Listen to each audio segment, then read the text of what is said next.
We are recording on all platforms. Welcome, guys. Welcome back to the podcast, Banged Up with Bruce Oldham. If you don't know, now you know. I'm just going to let homie know what's up. Today's guest is a super sick guy. You guys may or may not know him. His name is Sasha Johnstone, or Johnstone, I guess, depending on how you want to pronounce it. He's a skier from Park City, I believe originally from Russia. I've never got the chance to speak to him Never got the chance to really get to know him, so this is exciting. He's a super sick dude. Looks like he shreds. Well, he does shred really hard, so I'm excited to get to know somebody new and hop on another podcast in the podcast studio because it's been a long time and get back to regularly doing podcasts. But yeah, so recently been up to pretty much, December's just passed, so I've been skiing pretty much all December hard, skiing hard per usual. Been in Quebec most of the time just because Ontario is locked down and we don't really have any skiing here. So I've made a couple maximized trips, learned some new doubles, and been good. Body's doing well. Can't really train for MMA right now, which kind of is a little bummer, but it is what it is. On top of that, not a whole lot of news going on, but yeah, keeping busy per usual. And I hope you guys have been enjoying the podcast. If you have, if you have and you aren't already subscribed, go subscribe to the podcast.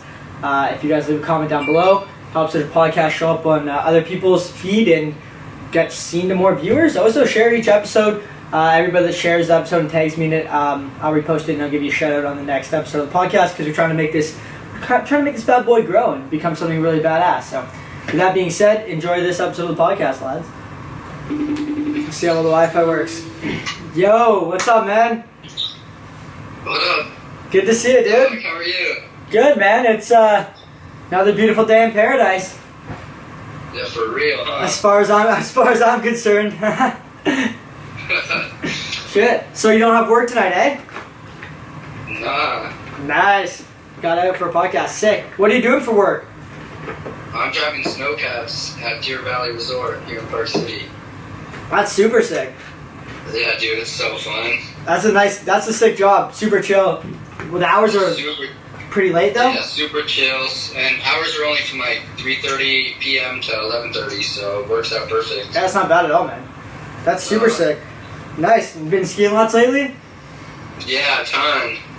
Nice. Sick, dude. Well, I mean, we've never really met before. I mean, we kind of like talked to each other over Instagram and stuff a little bit, but I mean, dude, I'd like to get to know you better, and this is what the podcast is about, so tell me a bit about yourself, dude. Yeah, dude. Yeah, we need to ski sometime, first of all. That's got to happen. It's been way too long. I've only been to Park City once, but hopefully, maybe this year, if COVID finally opens everything up, but yeah. Yeah. Anyways. Well, I'm living in Park City. I've been here since I was like 15. Okay, yeah. Originally from Jackson Hole, Wyoming. Yeah. So grew up in like a little ski town in the mountains. Not much of a park thing over there. Started out racing and stuff. Oh yeah. And, I just didn't like it. It wasn't really my thing. I like to put my own style into stuff and for sure. Not do what people tell me to do. So that's where I kind of picked up freestyle skiing, and then I moved here because it's just better training and better environment for the type of skiing that I do, and you do as well. Yeah, for park skiing and stuff for sure. Yeah. So racing, how long did you do racing for? Until I was like 10. Okay. Yeah. So a little bit, got a good base. I've never got to do racing, but it seems like that's like a lot of people's stories are like, yeah, I used to do racing a bit, and I was like, no, I don't really want to do all this nonsense that they're telling me to do. I want to do something different. And yeah, that's sick. Yeah, for real. But yeah, both my parents were Olympic skiers. Oh, really? Shit. So it's like it really runs in your family then. Yeah, it does for sure. My dad did ski jumping. Okay. Nordic combined, so ski jumping and cross country skiing. Really? You did both? Yeah, my dad did, or my mom did biathlon. That's super sick. Yeah, my parents were pretty big into cross-country skiing, but not at that level.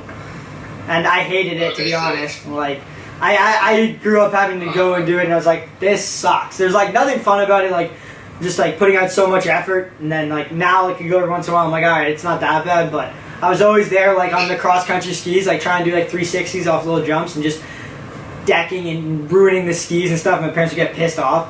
Just kept breaking holes and shit. Dude. Yeah. Yeah, that was me every time we went on like a little cross country trip or something. But yeah, so raised by the two parents that I have now, but originally I was adopted from Russia. Okay. When I was 10 months old. So yeah, I came from Russia and grew up in Jackson with them. And yeah, they've been, my parents ever since, That's crazy. Super lucky to have them, and they're the best parents in the world, Yeah. So that's sick, man. yeah, So I got pretty lucky. Yeah, you've got an interesting story then for sure. Because I was looking at your Instagram and it said like you're from Russia, and I was wondering what that is. That's cool, man. That's definitely a different past than a lot of people. So that's sweet. And yeah, so that's super sick, man. So you've been skiing for obviously quite. How old are you now, man? I'm 22. Oh, so you're same age as me, yeah. So Yeah. sick. Yeah. Great time to be alive. There's a lot of shit you can do when you're 22. And you're always like, wait, am I getting too old for this? And you're like kind of like on the edge. You're like, maybe I'm too old. No, I'm really young. And I'm like, sometimes I feel like a 10-year-old kid. I'm like, just want to do stupid shit all the time. And other times I'm like, man, like I should start thinking about like getting a real job. And it's like, no. Yeah, for It's real. Yeah. Sometimes I feel the same way. I'm like, am I like too old to like go pro? And then, I go skiing and I've just got all this natural talent, and I'm just like, no, I'm going pro, Good shit. I'm sure you felt this. I'm sure you felt the same way. Like sometimes you're just wondering like if it's gonna work, and then it's like, no, it's gonna work. Yeah. Dude, there's a lot of I've had a lot of moments like that in the last year or two for sure.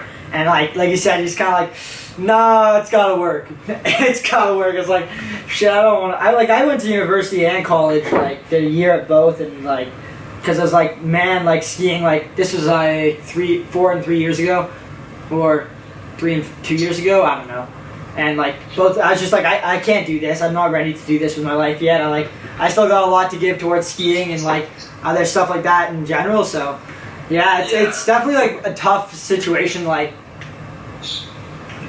for people our age getting like still trying to make it or like trying to get to that top spot. It was funny. I had a kid, like a random kid on Instagram DM me the other day. He's like, hey, like I can do like cork 7s and like cork 9s and like some stuff like that. And he's like, but I'm 14 years old. Am I too old to like get to like go pro or to like make it? And I'm like, dude, what the hell? I wasn't even skiing park when I was 14. I didn't start skiing till I was like 16 park.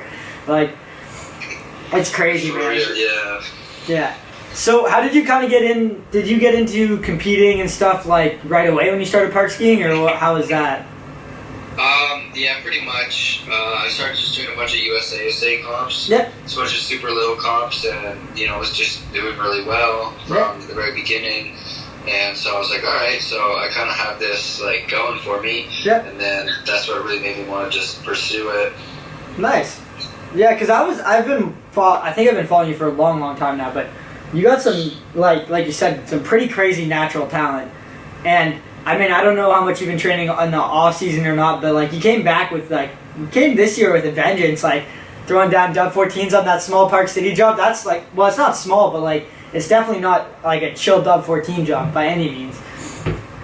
Like, no, yeah, it's like a 30-foot jump. Yeah, it's not that big. It looks small. Like I hit it last year, and I'm like, it's pretty small. And I looked at it this year, I'm like from the videos I've seen, it looks really small this year, or smaller. Yeah, it's way smaller this year. Yeah, last year was actually a decent size, but it's still small, Yeah, nothing huge.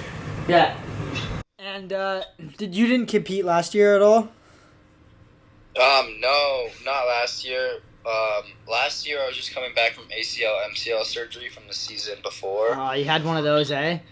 Yeah. Dude, First one? Yeah, first one. First and last. Yeah. First and last, real, for sure. Yeah. Yeah, I haven't done any knees in yet, knock on wood, but man, I've seen so many people like take a year off from that and not come back. So it's good to see that you've come back and like coming back strong. How did you do that? Just on a rail, dude. It was like the first run of the day, and it was like a rail that had no skirting on it, a down, flat down. Yeah. And for some reason, my ski just popped off on the first kink. Yeah. And I fell and like landed on my chest on the rail. My leg got stuck under it at the end. Oh. And Yeah, and it just like mousetrapped sideways, but my leg stayed right there, and it was just gnarly. Yeah, that does not sound fun at all. No, so Damn. ever since then I've been a little scared of rails, but I'm just trying to get back into it. Yeah, for sure. I mean, it's still early in the year, and still like we said, 22 is that in my eyes that's still young, man. So we got lots of time. There's people in the UFC fighting for titles fights at the age of 40. Why can't I ski till then? So Yeah, exactly. As long as I take care of my body pretty well and like don't ravage it too much, I'm probably all right. So yeah. I've been trying to tone back on that lately. This last year was my like cleanse, like not party or do too much of that stuff year. So been nice to for sure. That's this year for me. I'm sober right now. Yeah. Not drinking, not smoking, not doing anything. I got my vape, but like that's the only thing I'll do. It doesn't count. No, yeah, but like no more mind altering anything. Just gonna grind hard with skiing and see where it goes. This year, just really commit 100% because someone told me a while back. It's like once you commit 100% to something, the world will stop at nothing to keep opening doors for you. Yeah. And so that just really resonated with me, and I'm like, all right, I'm committed to skiing, and I'm doing everything I can to be the best skier that I can be, and so I'm just like gonna see where it goes. I fucking love it, dude. That's why I wanted to have you on the podcast. I was like, this guy gets it. This guy fucking gets it, dude. 100%. That's what I did last year, man. Like I was at the point, like we said, we were talking about this earlier, not to get too deep into this, but like because I'm sure people don't want to hear about this all the time, but I'm sure some little kids like this, especially those 14-year-olds that always listen and be like, am I too old? Because I've had, dude, that wasn't the first guy. I've had like maybe like 5 or 6 people like that this year, and I'm like, but like literally, it was like what? Not last year, the year before. Like I just ended the comp season. I fucked the last comp up, the last contest. I messed it up. Like came off like the easiest trick in my run a little early, stomped everything else, and I was like at the point where it was like. I was like driving home from the contest and I was like super bummed and was like, man, is this it? Like I have a decision, like I literally work my ass off all summer, save up enough money to do another comp season, and maybe I do good enough next year to like start like making a name for myself and maybe like start working towards the national team and stuff. And at that point I hadn't won any like NORAMs or Canadian Open tours or any contests like that. And I was like, you know what? No, I'm just gonna like you said, 100%. And dude, like I 100%ed it last year. So much stuff opened up. Like, I came into the first contest the year I went to Aspen Open. I wasn't even planning on doing a full contest season. I was like, I'm going to do Aspen Open and maybe one other contest. And then, so I started late, did Aspen Open, did pretty good there, got like 5th. And I was like, shit, I'm going to do all the contests. And I did all of them and like won 100%. And like, it was my best year, like by far. And like I'm like you said, doors just keep opening up and stuff, which is super cool to see. And yeah, that's keep sick. happening for that's sure. Sick. Yeah, and I'm sure you'll probably have that this year for sure, especially if you keep up the way you are. Have you been ripping at because I saw a couple clips at the airbag at Park City. Have you been going out there a lot this summer? I did, yeah. All summer I was there training, learning new tricks and stuff. Nice. And yeah, it's so nice over there, dude. How far is that for you? Sick. It's like 10 minutes away. Oh, dude, that's so sick. That's perfect, man. Yeah, that's super sick. And can you get like a season pass there or something, or? Yeah, you just get your U.S. free ski membership, and then a Utah Olympic Park summer pass, and then you just sign a bunch of waivers and you join the Park City ski and snowboard team, so that you can get coached on it, and then did all that and just seshed it all summer. Nice. How often were you getting out? Like twice a week. That's good, man. That's good. Do you notice it helped a lot? Oh, dude, it helped so much. Like I'd never really done 14s before, and then I did them all summer with some 16s and some 18s on the bag, and then I mean that's probably the only reason I did on the other jump at Park City is like I was doing them all summer. Yeah, it's a big jump though compared to that little jump. Well, for sure. I was gonna ask you how it's set up because I haven't hit it yet. I've always wanted to go and hit it. There's the one in Quebec that I hit. That's like for me, it's like 8-hour drive. But I went up and did like I probably racked like 20 days on it this summer, and like it helped a lot for me too. Like I got like you said like 14s and stuff on the bag that they did like quite a bit all summer. I went to snow this year. It was like not like wasn't that bad to take it to snow, but that setup looks like even bigger than the one I was hitting. So I heard the training's really quick too. Yeah, I mean, I saw the bag that you were hitting. That looks sick. It's you got pretty some dope shots on that. It's pretty big. Yeah, it's not too bad. Yeah, the one at the UOP's, I think, like, I want to say, like, equivalent of, like, a X Games big air jump almost. Okay, that's pretty sick. It's, like, it's a big jump, yeah, and you can probably take it, like, 100 feet or more. But, yeah, like, you can really start. There's different starting spots, obviously, eh? Yeah, I mean, I just tipped in all the time, so it's just, like, straight from the top. How's it for switch? Pretty good? I didn't hit a switch. No? No, that scares me. I don't know. For some reason, the dry slope and switch is just like terrifying for me. It's terrifying. I'm so confident for going. Sure. Yeah, but I'm like so confident going switch on snow that if I'm gonna learn switch trips and do like switch 14s and 16s, it's just gonna be on snow. Yeah, for sure. And like a lot of I don't know. Like for me, I did like a lot of switch stuff, but like. I like that mindset of like just trying new things on snow and not like I mean there's like I know a lot of people that they're like if I don't do it like 80 times on airbag perfectly I'm not going to take it to snow and I'm like most of the tricks I learned growing up I'm like I have no idea how to do this I'm just going to send it on snow and it might work it might not and I kind of like to bring that back and like keep that alive a little bit so yeah for real it's a lot of that but at the same time it's like that's why the bag is good. It's like it teaches you the fundamentals of the tricks, and then like so like especially with big tricks like triples, like that's where the bag is super helpful. But other than that, like it's just better. I mean, I think it's just easier for me personally to do it on the snow. Oh yeah. Like I mean, I didn't want to try my first triple on a jump on snow, but.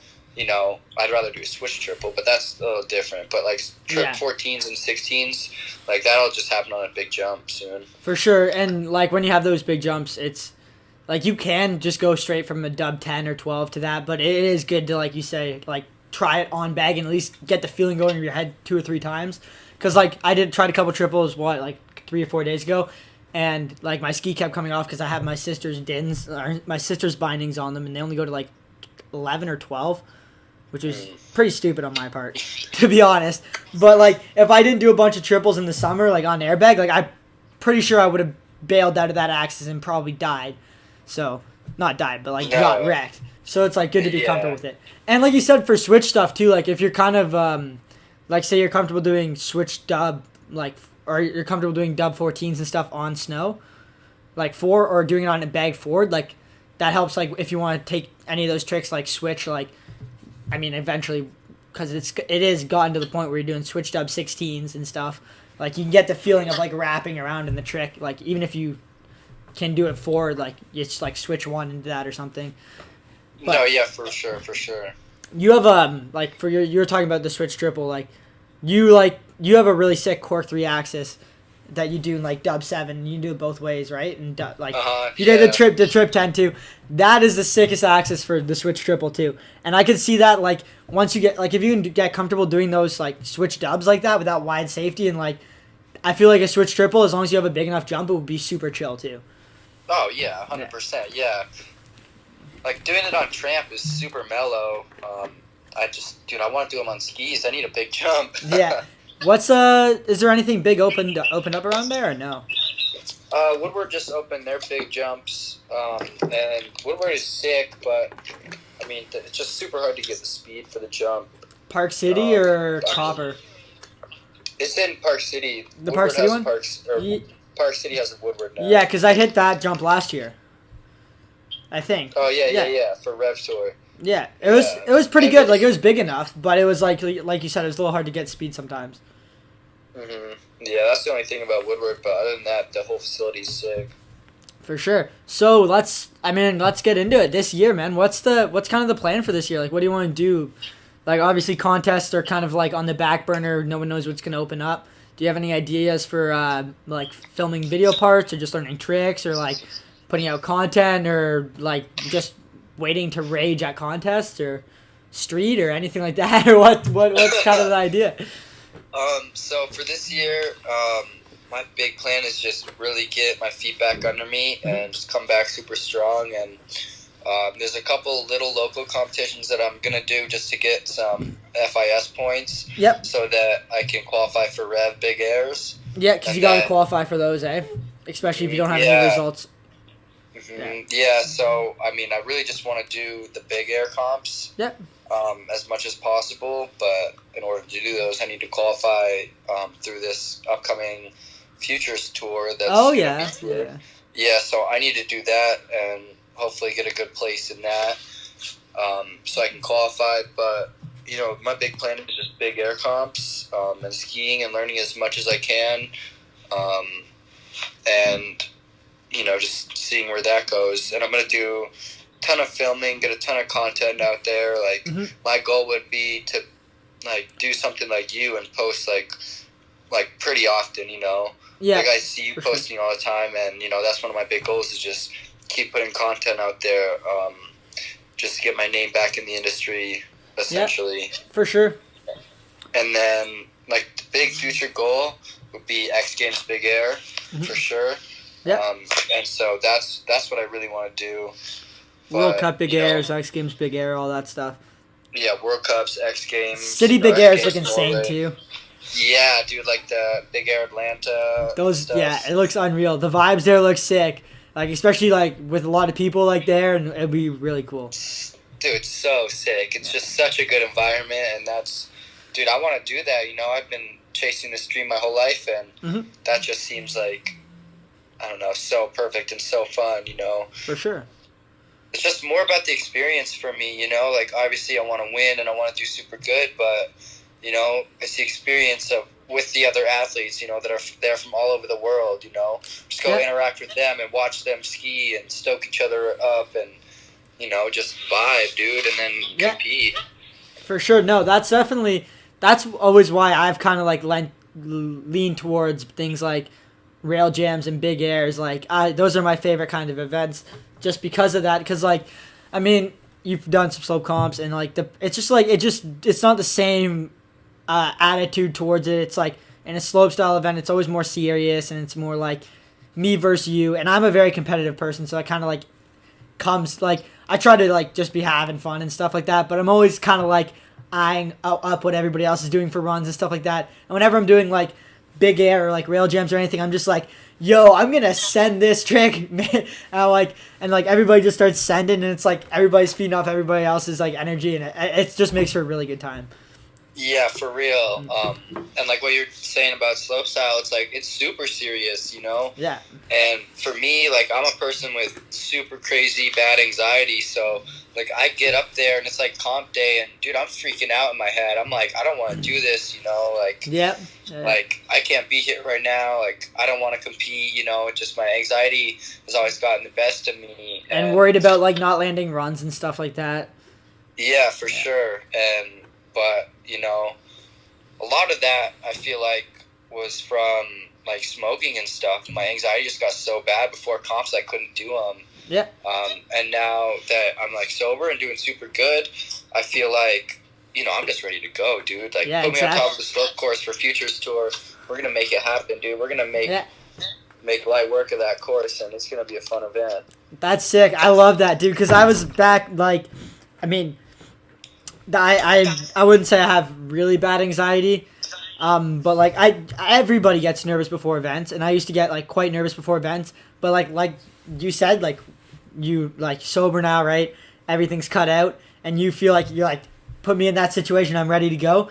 That's what happened to me last year. I was like doing everything right, doing everything I was supposed to. Like wasn't really going out, wasn't partying. I was like going to the gym whenever I was supposed to. I was training whenever I was supposed to, and like. There's just this confidence that you have because you know you're doing everything you're supposed to. Like you're there and you're like, yeah, I'm here, and I'm gonna make this shit happen no matter what, which is sick. Do you like? Would you rather just do like only big airs instead of like slope, or like do you like kind of have a desire to do like is like X Games slope or anything like that something you're interested in, or mostly just big air? Mostly just big air. You know, obviously. It all comes with the territory. You know, I got to do some slope comps to qualify for the big air comps. But, my main interest is just big air. Mm-hmm. That's where I feel like I can really stand out and show the world my style and my creativity with tricks and stuff. So that's really just my focus is big air. Yeah, I think that's got your stamp on it for sure. You like just seeing like what you've been able to do in Park City on those jumps over the years and stuff. Like I think I honestly think I started following you like maybe like 4 years ago, and like I was watching like you do like some insane stuff. I was like, no way, this is so sick. And I definitely think that's like something you definitely excel at too, especially on like when you have that much airtime on big jumps like that, and like you have that like kind of crowd in that environment, and you're like hyped up, like things just kind of like happen. You can like make like you just like you can make new tricks happen that you've never even tried before for sure. Yeah, and then like I mean, especially after the other season when I hurt myself on a rail, like those slope course rails are. Dude, they're freaking big, man. Like they're big, and like, each year they get bigger, man. And so like trying to lace some tricks on the rails in the top, and then like the jump tricks are fine, but like trying to put together a bunch of different rail tricks is like for some reason it's super hard for me. So that's like one reason I like big air, just one big jump, and it's my thing. Like I'm a jump skier, For sure. Like I'm not terrible at rails, but like I definitely prefer jumps. Yeah, I wouldn't say you're terrible at rails at all, like, from what I've seen, but rails, especially, I would say in slopestyle comps and, like, just in general, are the hardest thing to put together. Like, to be consistent on rails it's extremely hard. Like, that's why you see people like Andre Rigetti doing K-Feds in his X Games run and stuff, because, like, it's hard to be consistent and, like, for me, the problem I always found is I'm always like, I can do like a 2P4. I'm like, I'm going to do that in my comp run. And then like, it's so unrealistic because I'm going to get a 1 in every 10 tries. I'm like, why would I pick a trick like that? So like over the years, I've had to like, try to like hold myself back, even in jump tricks too, like in slope comps, and do like maybe like 70% of what I'm capable of in a slope run, which also kind of like isn't as fun as like giving it 100% in a big air event, in my opinion. Because, like, you're kind of holding yourself back just to, just to make it or just to, like, land something. And I very much like to send, usually, so. Yeah, for sure. I'm right there with you. Yeah. So, who did you grow up skiing with and stuff? Like, who did you ski out with? And, like, was it just you, or, like, did you go to the hill by yourself and just shred, or did you have a bunch of homies? Growing up in Jackson Hole was a bit different than growing up here. In Jackson, it would just be me, and I'd go with the Jackson Hole Freeride program a little bit and ski with them. But, for the most part, it was just me, dude, and just hot lapping the park, and, just a 10-year-old kid just throwing, like, anything just to make myself feel good and, be different from everybody else that wasn't, like, skiing park and stuff. For sure. So a lot just by myself up in Jackson, but here in Park City, I moved here when I was 15. By yourself or with your family? Yeah, by myself. I was living with shit. the Wasatch Project. Yeah. It's like a group of skiers. Quinn Wolferman was part of the Wasatch Project. Yep. And me and him lived together, and like we would all just live in the house and do our school when we had to, and then go ski all day. And it was just a group of kids, like skiers and snowboarders, that just wanted to ski all the time, And so I would shred with them all the time, and then Team Park City for a little bit, and yeah. That's super sick, man.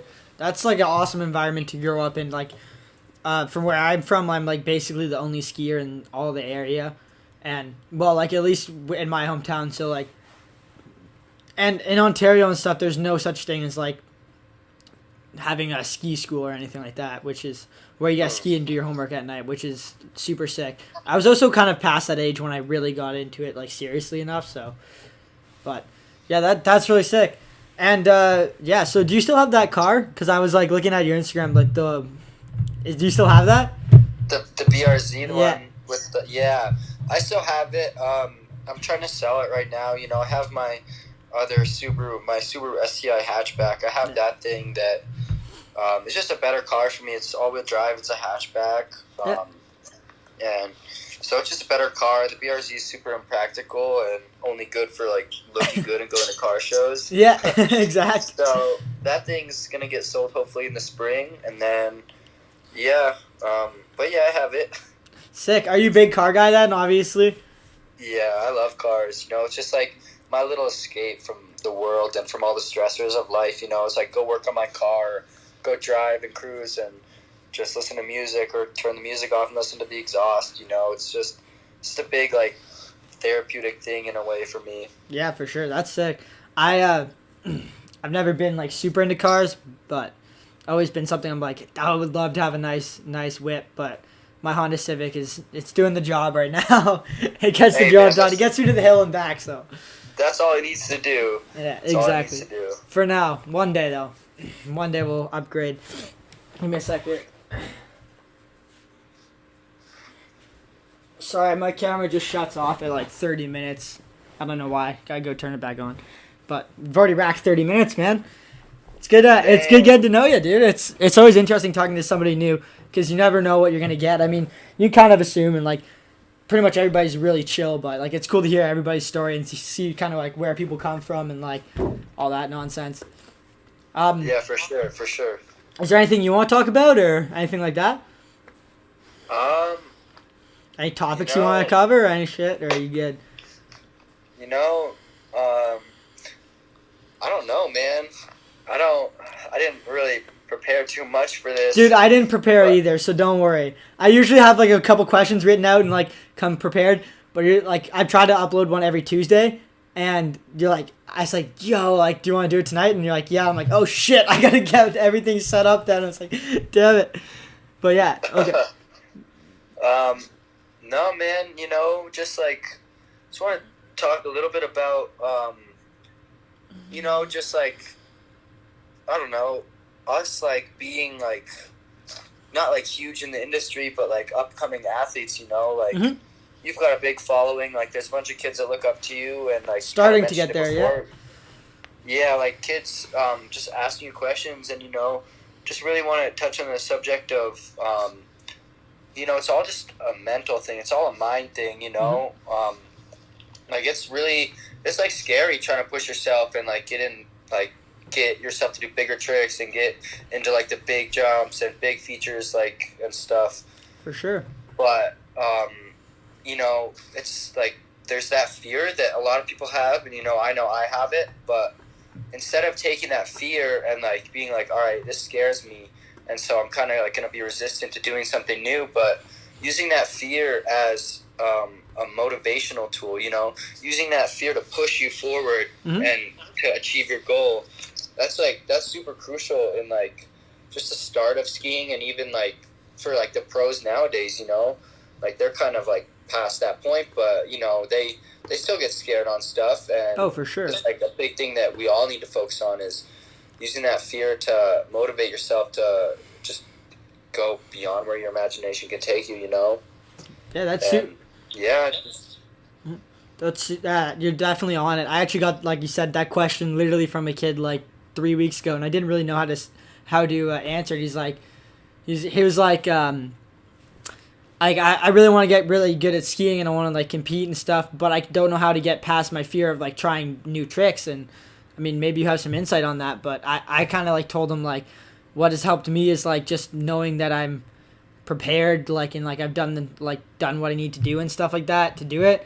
But also, man, like I've kind of like come from a side of like where I grew up. I kind of was like that kid because I was like really short growing up, right? And like I was like that kid that I always wanted to impress people, so I was always kind of like sending and doing like dumb shit and like things like that. So it wasn't like super hard for me to convince myself to try something. Like obviously, stand at the top, you're gonna try your first triple or your first dub 14. Like it's super scary, but I usually can like block that out. I was wondering like what would you do to do that, like, or get past that?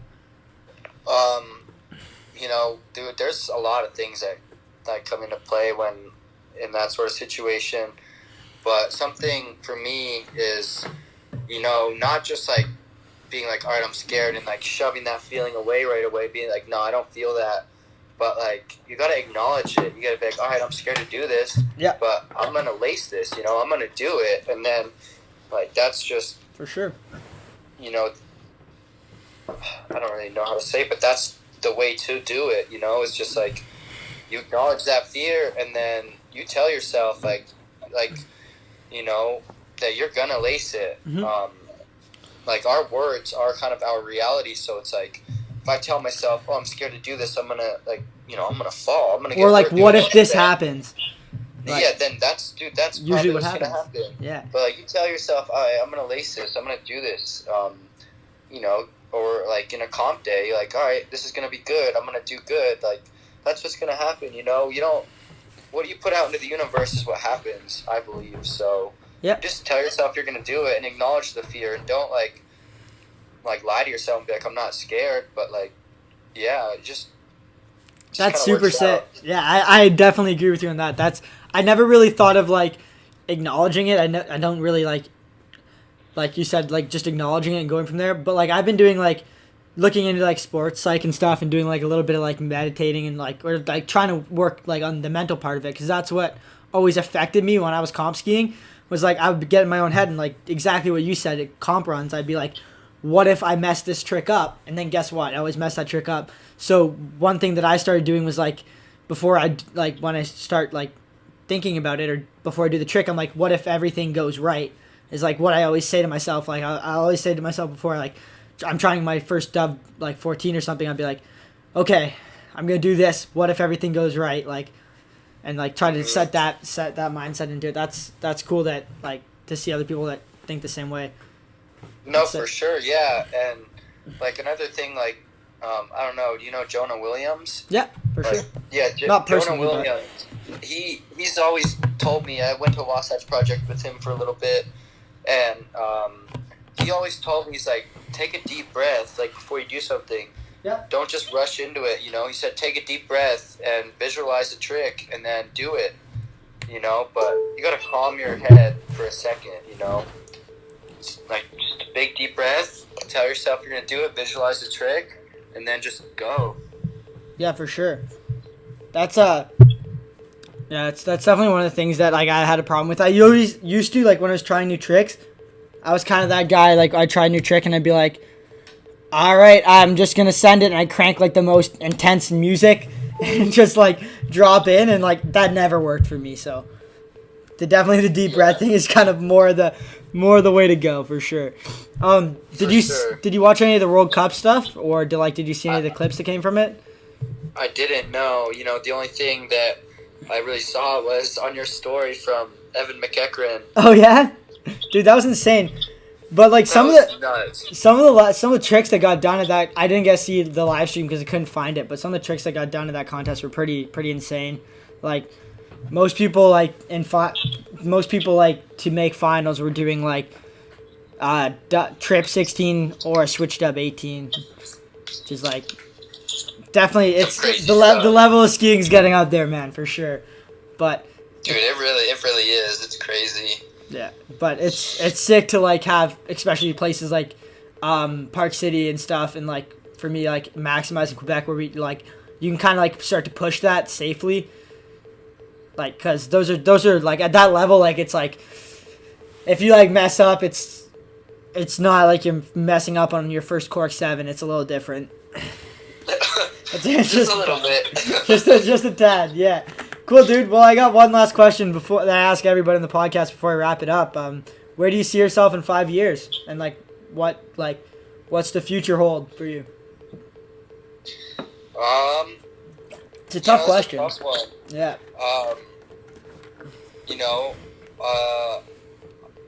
I really like to say that I see myself just chasing my dreams and following wherever skiing takes me. Hoping X Games. Yeah, and, for sure. World Cups and stuff. Yeah. And then, just really working on myself and working on who I am as a person and trying to be the professional athlete that I am meant to be. So, I think that's where I see myself. That's super sick, man. I like it. I'm gonna see you there. We're gonna have to cruise some X Games Big Air laps eventually in the future. Of course, yeah, of course, bro. Have you hit the X Games Aspen jump before? No. Have you ever been to Aspen Open? Oh. Oh. No, I was gonna go not last year, 2 seasons ago, Yeah. but then my knee. Yeah. I hit it. I've hit it the last couple of years. It's a treat. It's like I think they make it a little smaller for the Aspen Open, but it's still like it's pretty damn fun. So Dude, was it super looked sick. so sick, yeah. Hopefully Aspen Open this year, though, big air. Hopefully, like, if I mean, I don't know what the situation in the States is like in terms of, like, lockdown and restrictions and stuff, but if it's going down, I'll be there. So No, yeah, for sure. I mean, we got this vaccine coming out all over now. You know, who knows how effective it's going to be, but, yeah, you know, that's hopefully the idea. that'll open up a lot more opportunities for comps and stuff. Yeah, exactly. At least your ski hills are open. Mine aren't even open, so Fair enough. At least you got maximized, though, dude. That looks Yeah. so sick. it's super sick. But like I said, it's an 8-hour drive for me, right? And like 8-hour drive, and then it's Yeah. like $100 a day to go training. So it's like there goes like a lot of my budget for the summer and like or for the winter and shit. Like, and all the money I saved up, like I'm spending it, but I'm also enjoying the piss out of it. So yeah, it's No, kind of yeah. like a good trade off. Dude, yeah, I mean, that's a pretty good trade-off, you know? Like, I don't have any jumps like that right now that I can just go Yeah, do whatever I want or, like, any sort of tricks like you're doing right now. So, for sure. I mean, I envy that, you know? It's definitely worth it in my eyes. Yeah, exactly. And like the really sick thing about Maximize is it's not chairlift, it's a rope tow. So you can get so many jump hits. Like in 30 minutes, if I really wanted to, I could get 30 hits in. Like I think I did like 15 dubs in like 30 minutes one day. And it's like if you want to get after it, you can really get after it. So yeah, That's so it makes it worth it. Although like outside of like I haven't skied in a legit like run that wasn't in the park this year yet. Like, I've not skied a single run down an actual hill or a groomer this year. I've only hit park jumps and park rails. That's it. So, Dang. kind of a bit of trade-off, but, you know. Yeah, you know, I mean, it's still dope. You're still hitting a big jump, Yeah. which I wish I could do. It's nice to get the airtime again, actually. Like, I noticed, like, when I started doing, like, even just, like, 7s and 5s and stuff, I'm like, man, just, like, getting the feeling of just, like, being in the air again is so nice. 100%, yeah. Really feels good. Anyways, dude, we racked over 40 minutes now, and I gotta get to bed soon. So we're gonna wrap this podcast up. Do you want to say anything else? You want to plug yourself on Instagram or anything? Go follow the man. I don't know what your Instagram is, like off by heart. So Yeah, well, yeah, I mean, everybody listening, just, you know, go follow me at Pasta Jaw. And, you know, I thank you, Bruce, for this opportunity, and I look forward to skiing with you in the future, homie. dude, yeah, we're gonna have to shred in the future for sure.